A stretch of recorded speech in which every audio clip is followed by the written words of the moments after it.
ఈరోజు చూసుకుంటే ఒకప్పటి మన వైసీపీ ఎమ్మెల్యే, వైసీపీ ఎమ్మెల్యే కాదు, వైసీపీ ఎమ్మెల్సీ శ్రీనివాస్ గారు, దువ్వాడ శ్రీనివాస్ గారు దువ్వాడ శ్రీనివాస్ గారు మంచి క్యాండిడేట్. నిజంగా నుంచి వాస్తవానికి బ్రతికితే దువ్వాడ శ్రీనివాస్ లాగా బతకాలి, అదైతే వాస్తవం. బ్రతికితే దివ్యల మాదిరి లాగా బతకాలి. సునీతమ్మకు నా విడాకులు ఇచ్చి దివ్యల మాదిరి తోటి పోవాలి. ఎందుకంటే పోవాలా ఇది వేరే విషయం కానీ నిజంగా దర్జాగా బతికినంత కాలం దివ్యల మాదిరి కావచ్చు, దువ్వాడ శ్రీనివాసరావు గారు కావచ్చు, బెస్ట్ గా మంచి అవుట్పుట్ తో బ్రతుకుతున్నారు. అదైతే వాస్తవం. ఆదర్శ దంపతులుగా ఉంటూనే నీ బిడ్డలైనా నా బిడ్డలైనా మన బిడ్డలే అనుకోవడం అనేది నిజంగా అదైతే వాస్తవం. వాళ్ళకు ఆదర్శ దంపతులు అనే ఒక అవార్డు ఇవ్వాలి, ఖచ్చితంగా ఇవ్వాలి.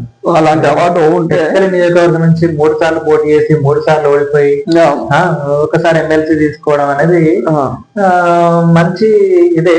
బట్ ఆ తర్వాత దివ్యాల మాదిరి ఎంటర్ కావడం, దివ్యల మాదిరి నా భర్త అనడం, దువ్వాడ మాదిరి కొట్టుకోవడం, చివరికి ఆ భర్త ఎవరికి దక్కిండు అంటే దివ్యల మాదిరి దక్కడం, దివ్యల మాదిరి ఇంకొక వారసుని ఇస్తా అనడము, అది దానికి సాగుదయ్య అనడం.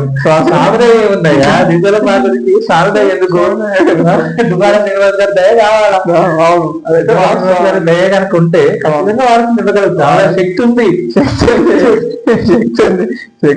శక్తి కొలవేం లేదు, శక్తికి కొలవేం లేదు. ఎందుకంటే భారతం తయారు చేసే శక్తి దివ్యల మాదిరి గారికి ఉంది.